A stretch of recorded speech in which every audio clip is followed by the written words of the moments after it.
We're coming up on 7:59 on your Tuesday morning drive. We take you live out to Clackamas County right now at Highway 212 near Ritchie Road. You can see the scene of a terrible crash here.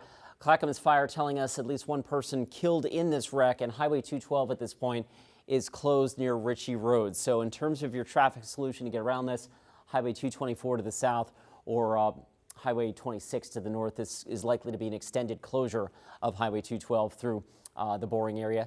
And Rod will keep you posted on this as we learn more information. All right, sad story there, Chris. Thank you. We have a beautiful morning weather-wise, partly cloudy skies outside. Radar picking up rain, but it's well offshore right now. That rain hits the coast by the noon hour today, and we think could be here in Portland as soon as 2 o'clock this afternoon. Obviously, it's a nice morning, partly cloudy skies. No rain chance through the noon hour. Rain comes in around 2 p.m. Today's high 63. Will be raining in the 5-6 o'clock hour today. Scattered showers tomorrow and on Thursday.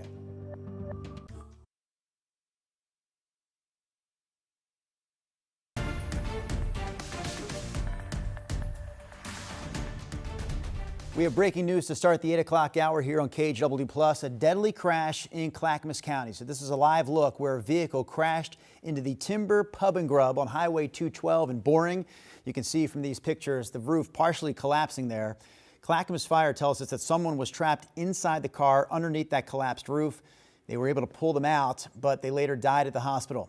We're told that someone was also inside the building at the time of the crash, but first responders say that person wasn't hurt. Thank you for joining us here at 8 o'clock. I'm China Green.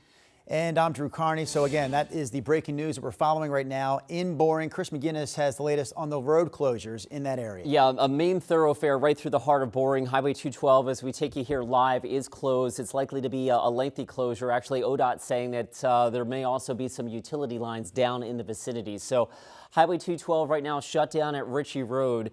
Your traffic solution to get around this is likely to be either Highway 26 to the north or Highway 224 to the south through the Barton area. So again, no traffic getting through the town of Boring right now on Highway 212. We're working to get more details on this, and we will bring them to you as soon as we have them. All right, back to your freeway drive.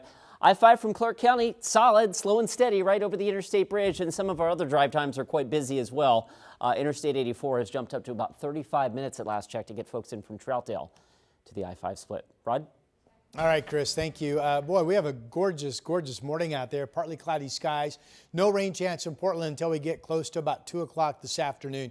You can see the weather system offshore. And for the most part, under this cloud band, that's all rain that's going to be falling in our area. About a 4-hour rain band potentially is what we're looking at starting at around 2 p.m. There are the partly cloudy skies, the gorgeous start to our day. 56 degrees is the number. Clouding over at noon, but staying dry, 64. Then we'll have the rain into the afternoon. Commute back home, I have a 63 at 5 p.m. South winds will pick up and become noticeably breezy to about 20 miles per hour at that time. That's your forecast for now. All right, thank you, Rod. Some other breaking news to get to right now. One person we know is dead after a shooting in the St. John's neighborhood of North Portland. This happened just before 2:30 this morning. When officers arrived at North Central Street, they say they found a man who was already dead. They also detained one person, but haven't given us any information about that person. Anyone who knows anything about what happened is asked to contact Portland Police. All right, now to the new developments in President Donald Trump's plan to deploy the National Guard to Portland. We have a copy of a text exchange from this past weekend between Oregon Governor Tina Kotek and the White House. So here's a look. On Saturday morning, the governor texted President Trump through his assistant saying, quote, "I just received your notice to mobilize the Oregon National Guard outside of my control. I believe this is unlawful and unwarranted. You broke your promise to speak with me before taking further action against Portland." The governor said, "I will be in touch later." President Trump then responded saying, quote, "I notified you to get things in order, and you didn't. They attacked our ICE patriots last night and at other times. If you get your state in order, we don't come. But everyone knows that Portland has been an unmitigated disaster for years." The president said, "I won't let that happen in America." Governor Kotek says that she then had a phone conversation, a 10-minute phone conversation with the president, telling him that his view of what's happening here wasn't accurate. And local and state leaders are suing the Trump administration over its decision to deploy the National Guard to Portland as soon as this Thursday or Friday, saying that the situation at the South Portland ICE facility is under control and does not require military force. Alma McCarty has a story. after an unknown number of federal agents descended on the city Friday. As Americans, we do not believe that we should be using U.S. military forces on our streets in America. Another planned deployment later this week, with President Trump calling up 200 Oregon National Guard troops, met with legal action from the state's attorney general. This morning, we filed a temporary restraining order, which is a motion to get in front of a judge as absolutely soon as possible to talk about the real facts on the ground, not the social media gossip that the president has been spewing all over the internet. That hearing's now set for Friday at 10 a.m. in federal court. Meantime, Governor Kotek told reporters her team is continuing to do what they can to communicate with the president. We're going to do everything we can to change this outcome, to try to get some reasonableness out of the Trump administration so we don't have to see this in our communities. We do not need military intervention in the city of Portland or any city in our state. The Oregon Military Department indicating the earliest Portlanders could see troops would be Thursday. This situation is not insurrection, does not require military intervention. This is a local law enforcement issue, and it is being handled. Comments echoed by Portland Police Chief Bob Day. I'm confident that the resources of the Portland Police Bureau can manage incidents and actions that are occurring down there in South Waterfront. As for criminal activity at the ICE facility, 2 people were arrested on assault charges Sunday night. Another man was arrested for allegedly shoving a federal officer on Saturday, and federal officers took 4 people into ICE custody after someone aimed a laser at a Customs and Border Protection helicopter that was seen circling over the South Waterfront area. Even so, the chief says these situations do not mirror the protests that many remember from 2020. What's actually happening in the response that we're seeing both from Portlanders and from the Portland Police Bureau is not in line with that national narrative. That was Alma McCarty reporting. We're told that the National Guard troops are being deployed are specially trained to handle protest activity. However, at this time, it's not clear what their role would be in protecting the ICE building or how they'd work with federal agents.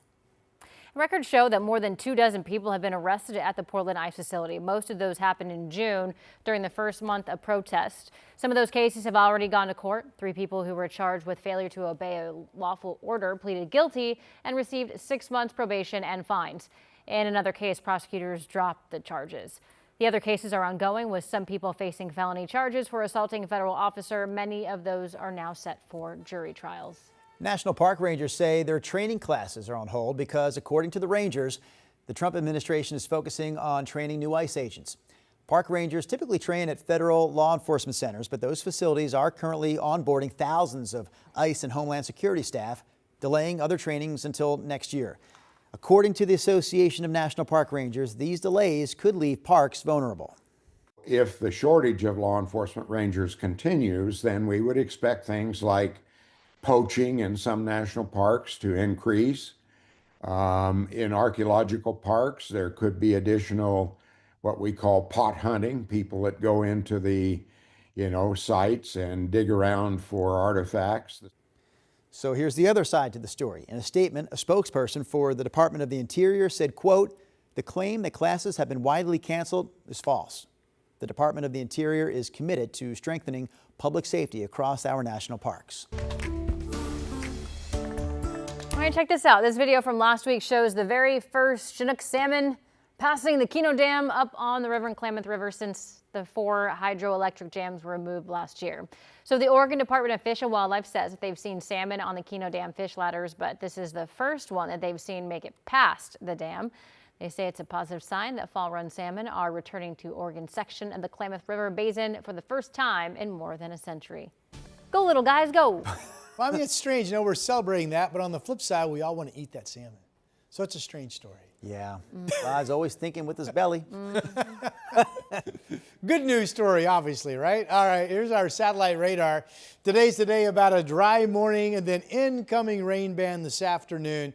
The rain band really showing up nicely on the satellite picture, radar in green, hitting rain underneath those clouds. So let's put that to the test. It looks like 11 o'clock or noon is when that rain moves inland along the beach. And then by 2 o'clock, it's starting to march its way right toward I-5 itself. So here in Portland, Salem, and Vancouver, confidence is absolute that we will be dry through your noon hour. And then about 2 o'clock, start looking for the rain. Once it starts, we think it's a solid rain band that will be with us for maybe 4 hours or so. This shows at 6 o'clock, some rainy areas, and other areas are seeing the rain move off, and then it's scattered showers after that. All right, Chinook Winds Casino Resort, right now partly cloudy everywhere, including the beach. Really a nice morning.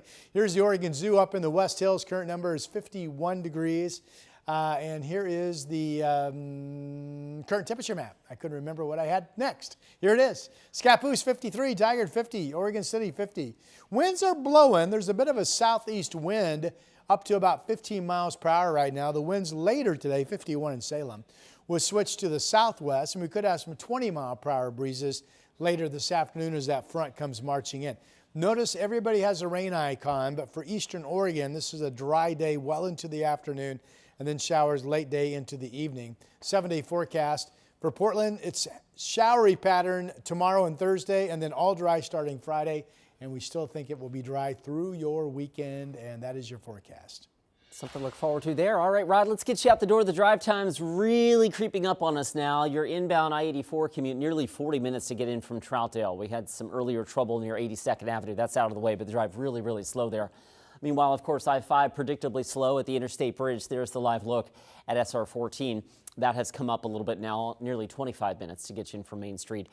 And back out into Clackamas County, Highway 212, again, a reminder that this road is closed because of a serious crash. We now have confirmation from Clackamas Fire and Rescue that at least one person has died into this at this crash scene on Highway 212 near the Timber Pub and Grub. Highway 212 is closed. This is the live shot right now in the area. If you're trying to get through the boring area, you're going to need to use either Highway 224 to the south or Highway 26 to the north. We will keep you posted on this as we roll through the morning. All right, thank you, Chris. When you look at this, is there any chance you'll let your kids in this water? Of course not. I would never. Imelda and Humberto still spinning in the Atlantic. And even though both are moving away from the East Coast, they are still packing a punch. We're going to have the latest on both hurricanes after the break and later. The nation appears to be headed toward a government shutdown after a meeting between President Trump and the top congressional leaders from both parties failed to yield a breakthrough. I'm Alice Barr in Washington with the latest details coming up. The KGW Plus TV app, streaming 24/7. Local news from the team you trust on your time. Track how the weather will impact your day. It's certainly becoming increasingly hazardous. Extended, continuous coverage of breaking news live from the scene. That snowpack is still heavy. Go deeper with in-depth interviews and exclusive reporting. All the local news you need, live or on demand. KGW Plus. Download on your TV and watch for free.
On Weather Impact Alert Days, stay informed, prepared, and connected with KGW and KGW Plus. Coverage that alerts you to what's coming and how it will impact you. Watch extended weather coverage on KGW Plus. The KGW Plus TV app, streaming 24/7. Local news from the team you trust. Track how the weather will impact your day. Breaking news live from the scene. All the local news you need. KGW Plus. Download on your TV and watch for free. We know Tropical Storm Imelda intensified into a hurricane this morning while starting to move away from the East Coast, joining its twin hurricane Humberto in the Atlantic. Despite making their ways away from the U.S., the two storms are still churning up dangerous surf, rip currents, and some coastal flooding. NBC's Jesse Kirsch brings us the latest. This morning, Tropical Storm Imelda is turning away from the U.S., avoiding coastal communities from Florida to the Carolinas. The fact that this storm is expected to just hook out into the open ocean, how relieving is that? It's relieving, for sure. But not everyone has been spared. Cuban state media says at least one person died in a landslide. Imelda also bashing the Bahamas with heavy rain and powerful waves. Meanwhile, here in the U.S., early forecasts showed Imelda potentially barreling ashore in South Carolina. But thanks to massive Hurricane Umberto, Imelda's making that right hook into open water. The two storms still making East Coast beaches treacherous with powerful waves and rip currents. When you look at this, is there any chance you'll land your kids in this water? Of course not. I would never. But on Folly Beach near Charleston, some surfers undeterred. I think everyone knows their limits, right? You definitely on a storm day don't want to get overtired and then be like struggling to paddle back in. And as the sun set Monday, rough surf in South Carolina also came with some serenity, a double rainbow. Again, that was NBC's Jesse Kirsch bringing us the latest on those twin hurricanes out in the Atlantic, Umberto and Imelda. Yeah. Imelda just becoming a hurricane, right, after tropical storm status. Yeah, both of them tracking, and it's always been this way, back to turn away from the U.S., so good news there. And of course, the big news, as we saw in that package, was the surf concerns and dangerous conditions. Again, there is the weaker storm, Imelda, and there's Umberto, the stronger of the storms. There is Bermuda right there. You can barely see it, a little speck on the dot. So concerns there with hurricane warnings up. But generally, even the heavy rain bands are staying offshore from the U.S. All right, let's flip to our little world. This is what we are looking at. This is a front that's coming in this afternoon. Ahead of it, what a glorious morning. Oh my, it's so nice outside. We're partly cloudy, including at the coast. You can see the rain shield staying well offshore. Futurecast again, timing rain to start arriving at the beach around 11 or noon. Now you might see a scattered shower ahead of that, but in terms of the rain band, somewhere between 11 and noon. Here's 2 o'clock this afternoon, showing the rain band approaching the actual I-5 corridor. And then again, this is solid. So right here, this is about 4 hours of movement of, it's raining outside between around 2 and 6 or so. And then still some rainy areas at 6. So that's a rainy drive home. So don't forget that. And then eventually it's just scattered showers tonight, tomorrow, and Thursday. I say just scattered showers, but these bright colors expected to be on the radar the next couple of days. So that's scattered heavy downpours and maybe even a rumble of thunder. Just from the rain band that comes in today, about a half of an inch of rain at the coast, 1/10 to 2/10 expected here in the valley, and some manageable rainfall into this evening out across eastern areas. And then you add a couple of days of scattered showers. And so from this point forward through Thursday, maybe we get up to a half of an inch of rain. We had less than 1/10 of an inch of rain in Portland yesterday. This still shows some much heftier rain amounts along the beach. Speaking of, the coast is just as nice as we are here in the valley, starting off with partly cloudy skies, a little bit more in the way of cloudiness, but some early sun. You'll be clouding over fairly quickly as we march into the next couple of hours. 58 degrees in Lincoln City. There is some blue over our beautiful state capital down in Salem. Early morning number is 51. And there's the view from the Vancouver, the Springs at the waterfront. Live camera looking at the Columbia, the I-5 bridge, the beautiful waterfront. There's Mount Hood, really a gorgeous morning, 56 degrees outside. So enjoy the morning, enjoy your noon hour, and then look for the rain as you look at current temperatures, 45 in Bend, to come in at around 2 p.m. this afternoon. We'll have temperatures warm up into the 60s, and then the rain starts and will be rain cooled somewhat. South winds picking up to about 20 miles per hour late afternoon as the actual front starts to pull in. Battleground 66, similar conditions up in southwest Washington.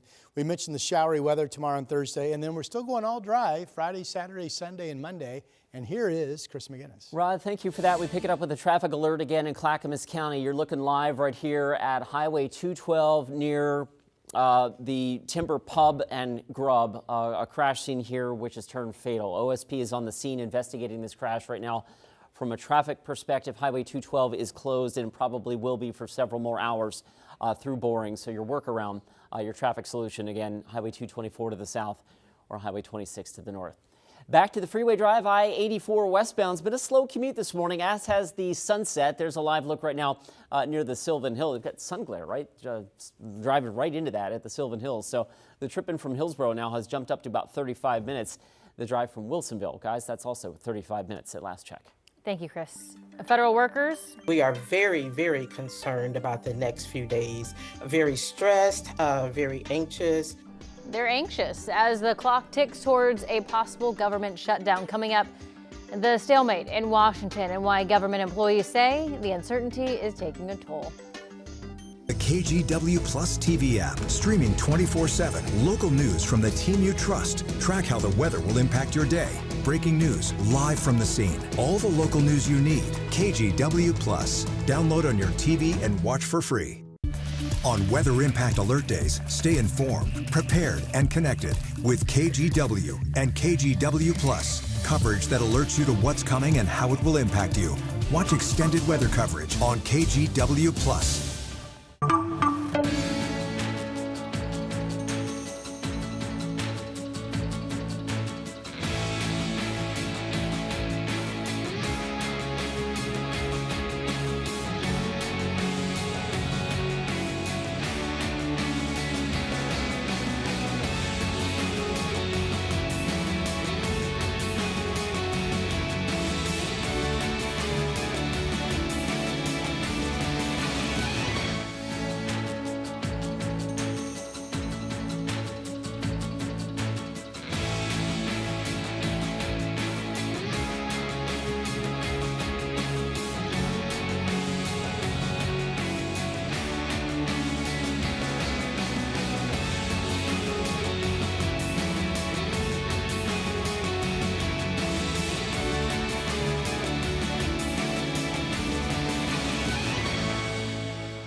We have now issued a weather impact alert. We could expect conditions in some parts of our area to change drastically pretty soon, right? And very quickly, yes.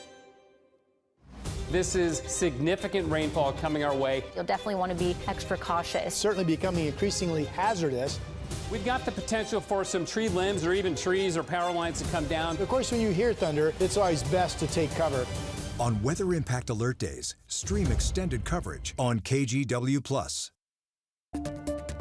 In your other local headlines this morning, a Gresham man will spend more than 30 years behind bars for kidnapping and raping 2 different women. In one case, Julio Cesar Escamilla Ramos offered a ride to a woman walking home from an event. He then drove her to a remote location and sexually assaulted her. In the second incident, he sexually assaulted a woman he had dated. And a reminder, if you or someone you know is experiencing sexual assault or has experienced sexual assault and needs support, help is always available. You can call that number on your screen, 503-626-9100, to reach the Sexual Assault Resource Center. You can also reach the Rape, Abuse, Incest National Network hotline at 1-800-656-HOPE. Sheriff's deputies took a 53-year-old woman into custody after she was allegedly carrying a gun near Fruitland Elementary School in Salem. Reports of an armed person on the campus immediately sent the school into lockdown. Deputies found a woman matching the suspect's description across the street, and they also found a handgun nearby. She's identified as Janet Ogren of Salem, and she's being held at the Marion County Jail on charges that include disorderly conduct, unlawful use of a weapon, and resisting arrest. With a possible government shutdown less than 24 hours away, Vice President J.D. Vance says he believes it's more likely a reality at this point than simply a possibility. NBC's Alice Barr has more on where things stand between Democrats and Republicans. On the final day before a government shutdown, hope is fading for a compromise. I think we're headed to a shutdown because the Democrats won't do the right thing. The two parties trading blame after the top 4 congressional leaders met with President Trump and Vice President Vance. Their bill has not one iota of Democratic input. That is never how we've done this before. Republicans adamant Senate Democrats should sign on to the short-term funding bill that passed the House without requiring bipartisan support. There's nothing partisan in here. No policy riders, none of our big party preferences. Democrats are holding out to reverse health care cuts and extend Obamacare's subsidies set to expire at the end of the year, and say they don't trust GOP promises to take the issue up later. When they say later, they mean never. We have to do it now. President Trump has said a shutdown could bring mass firings of federal workers and called demands from Democrats unserious and ridiculous. Then last night, the president posted a fake video with a sombrero edited onto Hakeem Jeffries, the top Democrat in the House, while the Senate's top Democrat, Chuck Schumer, delivers a manipulated, likely AI-generated speech. Schumer responded to the president, "If you think your shutdown is a joke, it proves you can't negotiate, you can only throw tantrums," while Jeffries said, quote, "Bigotry will get you nowhere."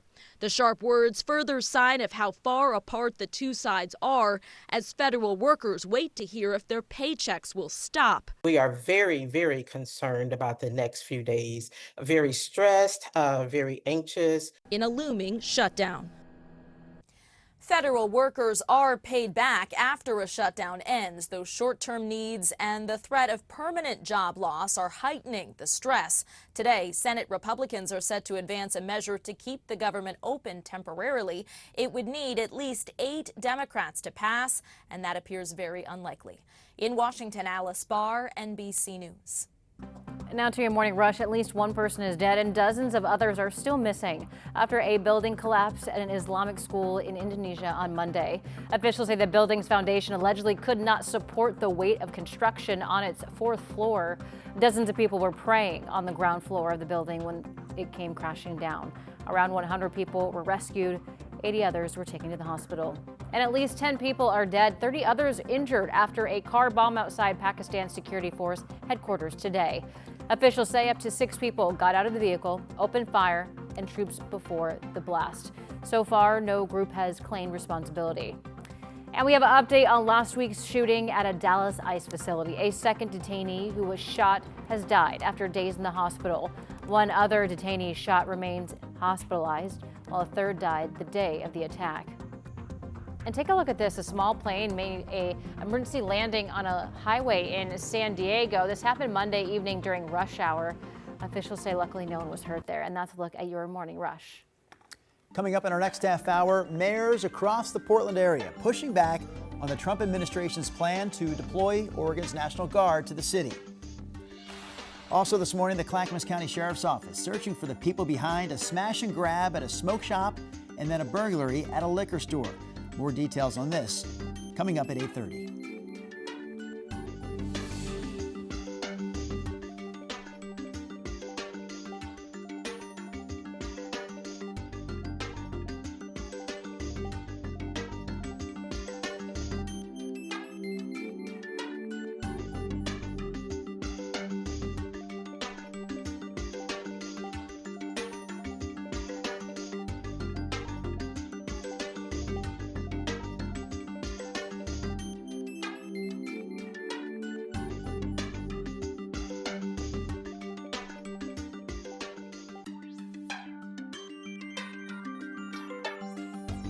On weather impact alert days, stay informed, prepared, and connected with KGW and KGW Plus. Coverage that alerts you to what's coming and how it will impact you.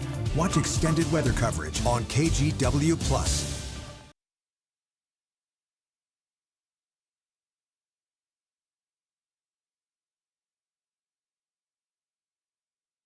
The KGW Plus TV app, streaming 24/7. Local news from the team you trust on your time. Track how the weather will impact your day. It's certainly becoming increasingly hazardous. Extended, continuous coverage of breaking news live from the scene. That snowpack is still heavy. Go deeper with in-depth interviews and exclusive reporting. All the local news you need, live or on demand. KGW Plus. Download on your TV and watch for free.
have now issued a weather impact alert. We could expect conditions in some parts of our area to change drastically pretty soon, right? And very quickly, yeah.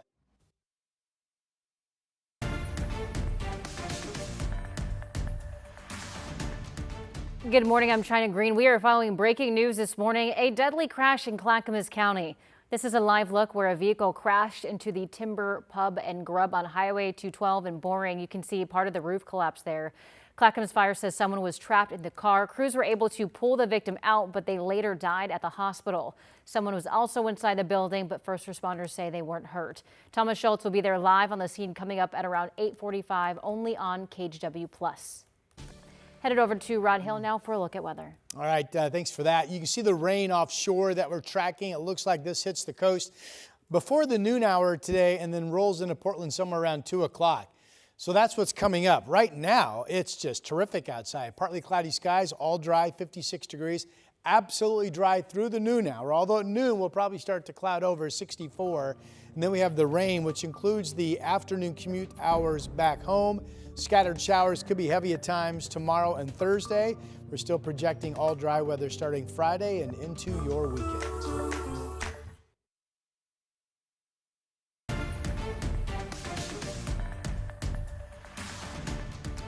We continue to follow breaking news as we start the 8:30 half hour of the Sunrise Show. This is a live look at the scene of a deadly crash in Clackamas County. Clackamas Fire says a car crashed into the Timber Pub and Grub on Highway 212 in Boring right around 6 o'clock this morning. Major damage, obviously, you can see right there on your screen. It looks like most of that building just gave way and collapsed. First responders told us someone was trapped in the car. They say they were able to pull them out, but they later died at the hospital. Someone was also inside the building, but first responders say that person wasn't hurt. Let's bring in Chris McGinnis. Chris, what is the latest on the road closures for that crash? So 2.5 hours later, guys, again, as we look live here at this crash scene, OSP still investigating and Highway 212 remains closed at this hour. So your traffic solution to get around this is going to be Highway 26 to the north or Highway 224 to the south. Again, we're working to get more details. We hope to hear from Thomas Schultz coming up in just the next few minutes about this. Meanwhile, back to your freeway drive, we are quite busy out there now. Westbound I-84 has jumped up to 45 minutes now at last check to get in from Troutdale. That's a really slow commute. I-5 normal slow and go out of Clark County. And for TriMet riders, we're just hearing now of a Max line disruption. Right now there's a car blocking the orange line at Southeast 12th and Clinton. They're using shuttle buses to get from there to the PSU campus. Rod? All right, Chris, thank you for that update. Weather-wise, we're looking at a beautiful morning. Partly cloudy here in the valley. It's also partly cloudy up and down much of the coast, but you can plainly see this solid band of clouds, and for the most part, rain underneath all of these clouds. That's with a front that will be coming in this afternoon. So right now, enjoy the morning. We'll absolutely be dry through the noon hour today. Right now, we're getting nice sunshine, partly cloudy skies, 56 degrees. Clouding over around the noon hour, but staying dry. Rain timeline comes in about 2 o'clock to Portland or shortly thereafter. So we do expect it to be a rainy drive back home. 5 o'clock, 63. It's about the time the actual front comes in. We'll look for some south winds to start to pick up a bit, maybe to about 20 miles per hour, the breeze. Notice rain icons on all of the map at 5 o'clock, and this is for showers that at some point later today, going into this evening, there will be showers scattered out in eastern Oregon. And we talked about the rain timeline here on the west side. So with that said, here's our 7-day forecast. A dry start, the rain coming in around 2 o'clock or shortly after, 67. Heavy scattered showers is the way it looks now for both tomorrow and Thursday. And then what we've been telling you, dry weather Friday, Saturday. We have east winds giving us a clear sky on Sunday. Those east winds probably are gusting in the usual spots to maybe 30 or better by the time you wake up Monday morning. But that will be another absolutely beautiful clear sky, 75-degree afternoon. That's your update for now. Thank you, Rod. As President Trump plans to deploy 200 National Guard troops in Portland to protect federal facilities, local mayors are pushing back. More than a dozen metro area mayors sent a message of solidarity saying that this isn't just a Portland issue. Sunrise reporter Thomas Schultz has more on what those mayors had to say. Mayors across Oregon stressed that National Guard troops are neighbors and friends in communities throughout Oregon. Still, 17 mayors backed Portland Mayor Keith Wilson in denouncing the Trump administration's plan to send National Guard troops to Portland. In a joint statement, the mayors say they will pursue all legal and legislative options to deny their jurisdictions resources from supporting militarized federal actions. We stand here today to tell the president he's listening to the wrong people. The president cannot watch footage from over a half a decade ago and believe this is the Portland that we're standing in today. Being used as props to feign safety is actually not safe for anyone. People we spoke with who live in the suburbs of Portland, places like Lake Oswego and Tualatin, say they appreciate their mayors are speaking out. Personally, I'm grateful for that united front because it also reinforces what our governor has said about resisting the concept that Portland is war-ravaged and we need federal troops. You can go up to Portland, there's no riots in the streets, there's none of that stuff going on around here. I don't know what he's talking about. And here in Portland, Mayor Keith Wilson says the justification for sending troops to Portland is either a misunderstanding or a lie. He says if it is a misunderstanding, he hopes it is resolved soon. In downtown Portland, Thomas Schultz, KGW News. Meanwhile, a church in Northeast Portland organized what it described as a peaceful resistance against the deployment of the National Guard. This is a look inside last night's interfaith prayer service at Augustana Lutheran Church. The church's associate pastor also spoke out about the immigration crackdown that's happening all across the country. It's heartbreaking that people are in their homes and unable to come out. And so it's important to gather those of us who are able to let people know that we are one community and that we should seek together to find ways in which we can restore and build better connections with one another. Organizers of last night's service also said that it's important to show that people in Portland can come together, even in these highly divisive times. Meantime, state and local leaders in Seattle are already taking steps just in case President Trump were to deploy. Our sister station in Seattle has more. Mayor Harrell wants to make himself clear. Our message to this president is very simple: stay out of Seattle. He's delivering those words in response to images showing the protest after President Trump deployed National Guard troops to LA over the summer. The president announced over the weekend that he authorized the Guard to use full force in Portland, where protests continue outside an ICE facility. The escalation that we are seeing in Portland following what happened in Los Angeles and Washington, D.C., that escalation is part of a bigger strategy to continue to push the United States Constitution to the brink. I have not received direct communications on this issue that they're coming here, but I have read many statements in the newspaper about his son calling Seattle and Portland in the same breath the crap hole. Harrell also points to the recent suggestion to move next year's FIFA World Cup matches out of Seattle. If I think it's not safe, we're going to move it out of that city. The fact of the matter is, here in Seattle, crime is down, safety is up. Violent crime is down, property crime is down, homicides are down 44%. This is a heavily politicized issue, and it shouldn't be. Jim Walsh, the chair of the state's Republican Party, says the issue centers on enforcing the law. The president is in his rights and in his powers to do what he's doing, to mobilize federal resources when, in his opinion, there is an emergency. How do you plan to protect National Guard members who may get caught between federal orders and state authority? If they are called into duty for what we think is an improper purpose, then we challenge that and we go to court to make sure that they are not put into some of those difficult positions. Keep it right here on KGW as we continue to follow the latest on the deployment of the National Guard to Portland and perhaps to Seattle as well. We'll have continuing coverage for you on KGW.com and right here on KGW+. Meantime, Oregon lawmakers have passed a multi-billion-dollar transportation package after several delays. While the bill removes the threat of ODOT layoffs, it also includes a 6-cent gas tax increase, higher vehicle fees, and an increase in the public transit payroll tax. We spoke with ODOT workers who say they're relieved. And be able to just do what we need to do and keep people safe and keep the roads open, and I'm just so looking forward to being able to do my job and not have this looming over me. So Democrats celebrated the end of the month-long special session. Republicans say that they will push to refer the bill to a statewide vote. All right, this next video comes from North Portland. Take a look at this car that crashed into the building there. This happened yesterday morning right by the intersection of Alberta and Albina.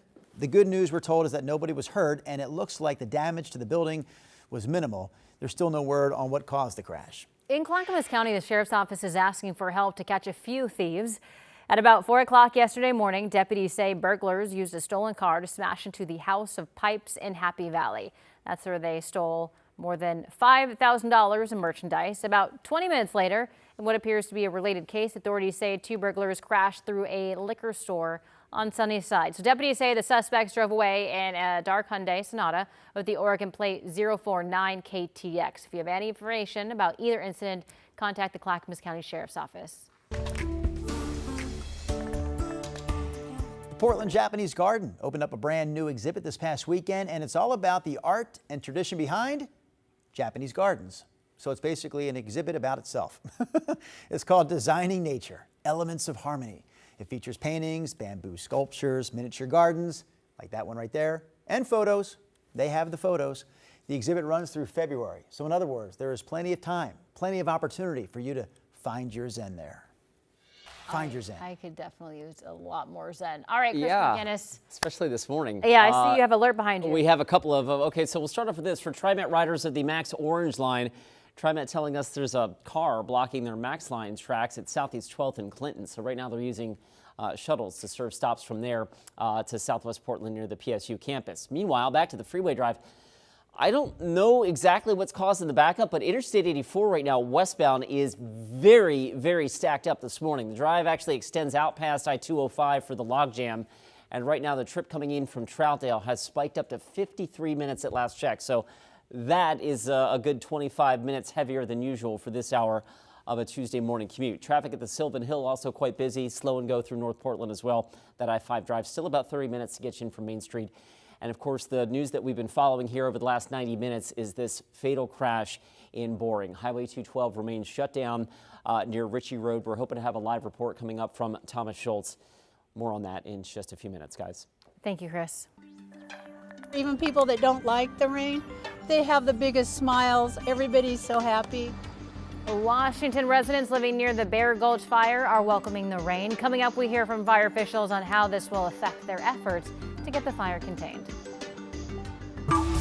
The KGW Plus TV app, streaming 24/7. Local news from the team you trust on your time. Track how the weather will impact your day. Certainly becoming increasingly hazardous. Extended, continuous coverage of breaking news, live from the scene. That snowpack is still heavy. Go deeper with in-depth interviews and exclusive reporting. All the local news you need, live or on demand. KGW Plus. Download on your TV and watch for free.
We have now issued a weather impact alert. We could expect conditions in some parts of our area to change drastically pretty soon, right? And very quickly, yeah.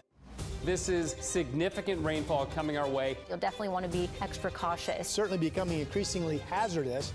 We've got the potential for some tree limbs or even trees or power lines to come down. Of course, when you hear thunder, it's always best to take cover.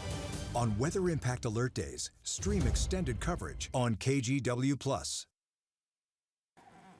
Let's get back to this morning's breaking news. In Clackamas County, a car crashed into a bar in Boring, causing the building's roof to collapse and killing at least one person. Our Thomas Schultz just got on scene. Thomas, what can you tell us about the crash? Yeah, well, guys, you can see right behind us just the extent of this crash. Clackamas Fire tells us that one person has died. This happened around 6 o'clock this morning when they arrived on scene. You can see the roof of that restaurant. Timber right there has also collapsed. I talked to the owner of the business about 45 minutes ago. He's planning to be out here, but a lot is going through his mind right now. Of course, he recently got off the phone with police, alerting him to what happened, and he's working with his insurance. But again, the biggest thing here is that one person has died in this crash as this investigation is still ongoing. I want to pan to the left here, just one business over. This was also the site of a crash 2 days ago, just on Sunday. Clackamas Fire was also out here responding to another fatal crash here in Boring. They say 2 people died in that crash when a vehicle crashed into the business. That vehicle caught on fire. Again, 2 people were involved in that crash and died in the same car. But it's quite a scene out here in Boring. This street is completely closed off. You got to imagine it's going to be the case for quite some time as the investigation is just getting underway. Law enforcement having a drone in the air right now, just trying to begin the first stages of their investigation as they learn more about what led up to this crash. We're hoping to get more answers in the foreseeable future about that as well. But guys, tough to imagine here, a difficult scene when you have 2 fatal crashes in just a couple of days here in Boring. Chris. Thomas, I'm not sure, and maybe you'll be able to verify this as well, exactly how traffic is getting around that. We did hear from ODOT just a couple of minutes ago, and thank you for that report. We did hear from ODOT that there may be some utility lines down in the area as well. Have you seen anything like that? I haven't seen any utility lines yet, but traffic, they're diverting to the right around this street here. I don't know the street name off the top of my head here, Chris. We're close to Southeast Wally Road, but it is a big traffic impact. Just getting to my photographer here, Alyssa was obviously been here all morning long. It was difficult to get around this blockage to the roadway. Of course, we're going to provide more information on that, get that info to you as soon as we can. Yeah, thanks for that, Thomas. All right, so the detour at this point, of course, that's near Ritchie Road as well. So the detour is going to be either Highway 26 to the north or Highway 224 through the Barton area to the south. All right, back to your freeway drive. Another big issue that we're seeing out there right now is I-84. It is, I don't know what's causing it to be this slow, but as we look at the drive, we're stacked up from I-5 all the way out past I-205, and that drive coming in from Troutdale is up to 50 minutes at last check. At least, Rod, the weather is not responsible for the drive conditions out there today. At least not yet. Yeah, you mentioned Rod, Chris, Rod Hill up on the weather deck on this Tuesday morning. So, Rod, what do you have for us weather-wise? Well, the weather is responsible for me being chilled. I brought a light jacket to work because I knew I'd be up here, and then I left it in the weather office downstairs. So it's a cool morning. I'm up here on the KGW weather deck, brought to you by Rick's Custom Fencing and Decking. Partly cloudy skies, just a bit of an east breeze hitting my backside. The ground is wet from the showers overnight, but this is an absolute confident forecast that Portland and Salem and Vancouver will be completely dry through the noon hour today. With that said, here's a look at this incoming system that we are tracking. You see the narrow, well, not really so narrow, but certainly north to south cloud band offshore, and it is raining underneath most of those clouds. That's what's going to be coming in. Let's go ahead and go to the next graphic, and we'll use Futurecast to time this. So we're going to stop it at 11 o'clock this morning, somewhere between 11 and by the noon hour, it's raining at the coast. Let's move forward, and this is going to show you the rain coming into Portland. As early as 2 o'clock, we think we have rain reaching I-5. Let's move forward. Once that starts, it's a solid rain band for about 4 hours. So here we are getting in to the evening after a rainy drive back home from work. It'll be scattered showers to follow. We do have our NICS map showing you rain potential for today only, and this shows that rain band could dump about a half of an inch of rain at the coast, and trying to get maybe 2 to 2/10 or even a quarter of an inch, I think, is at least possible here in the Willamette Valley, and then later in the day or this evening, some rain amounts out across the east. Our Chinook Winds Casino Resort camera in Lincoln City, like the valley, a gorgeous dry, partly cloudy start, 59 degrees. Winds are calm to south, and here's the camera from the Rose City looking at Portland. Beautiful blue sky. It's a nice morning. Just a bit of an early morning chill. Temperature for you, well, is 56 degrees outside right now. Feels cooler than that to me.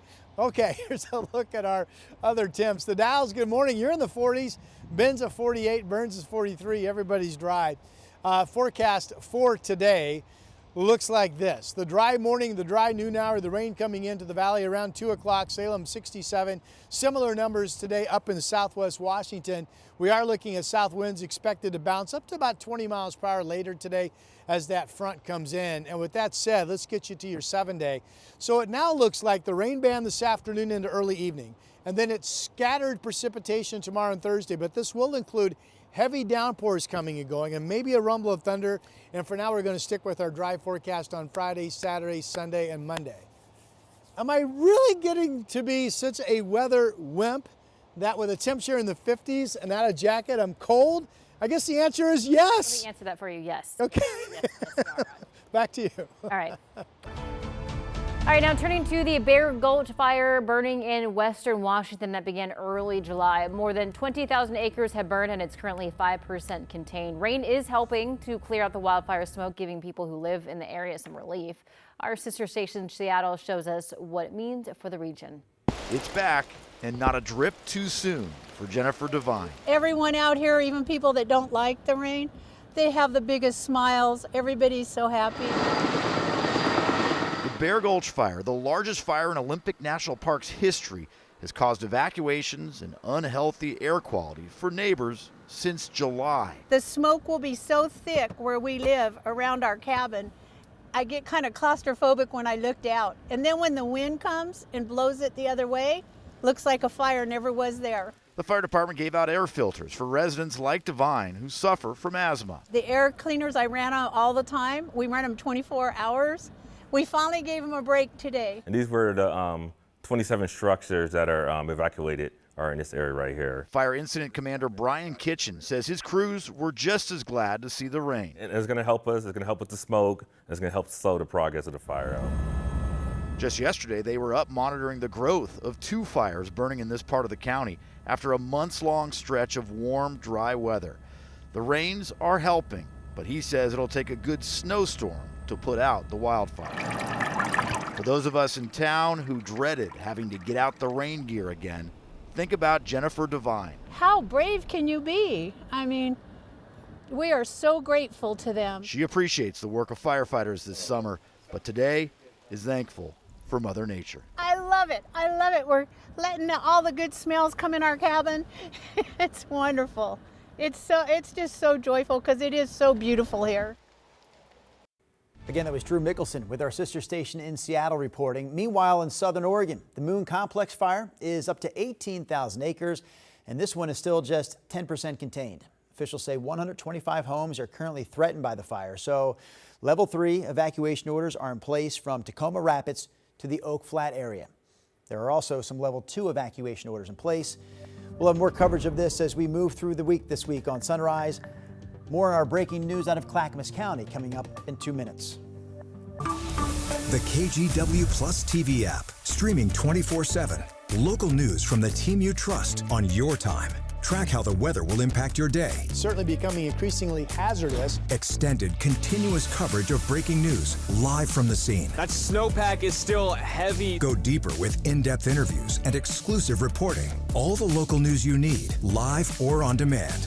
KGW Plus. Download on your TV and watch for free.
The KGW Plus TV app, streaming 24/7. Local news from the team you trust. Track how the weather will impact your day. Breaking news live from the scene. All the local news you need. KGW Plus. Download on your TV and watch for free. On weather impact alert days, stay informed, prepared, and connected with KGW and KGW Plus. Coverage that alerts you to what's coming and how it will impact you. Watch extended weather coverage on KGW Plus. All right, this is another live look at the breaking news that we've been covering for the past 2 hours here on Sunrise. This is in Clackamas County. This is where Clackamas Fire says a car crashed into the Timber Pub and Grub on Highway 212 in Boring right around 6 o'clock this morning. You can see the damage. They're just bringing in the scooper now as we brought our camera back into the picture here. But major damage at that bar/restaurant, and it looks like most of the building just gave way and collapsed. First responders told us that someone was trapped in the car. They were able to pull them out, but then they say they later died at the hospital. Someone was also inside the building at the time, but first responders say that person wasn't hurt. So Highway 26 to the north or Highway 224 to the south through the Barton area will be your workaround for that for the foreseeable future. Let's get back to your drive. That is my biggest unusual slow spot of the morning. I'm bringing this up because I don't know why the Banfield is so stacked up, but it is this morning. So know that as you're coming in from Troutdale, usually that's around 25 to 30 minutes. Right now it's 50 minutes to the I-5 split. It's okay, Chris. I remember it raining outside and I saying, I don't know why it's raining. I really don't, but it happens. All right, 67. We know it's going to be raining this afternoon. The rain starts around 2 o'clock. It's about a 4-hour rain band that could go into the 6 o'clock hour. It's scattered precip tomorrow and Thursday. All dry Friday into your weekend. Time is running out to help crown the champ of Alaska's Katmai National Park. Hello! Yeah.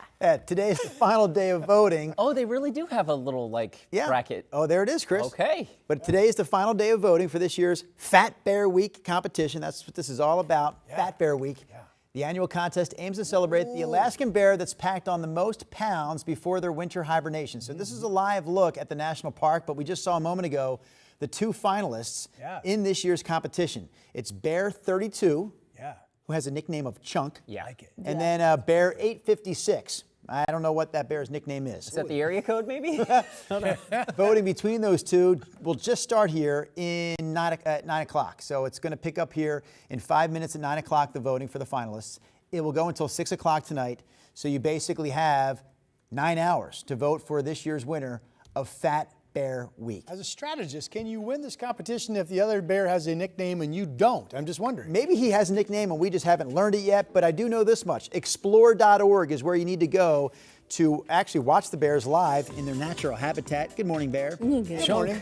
And also vote for your favorite. Who's going to win Fat Bear Week? You can help decide at explore.org. Thanks for watching. See you tomorrow.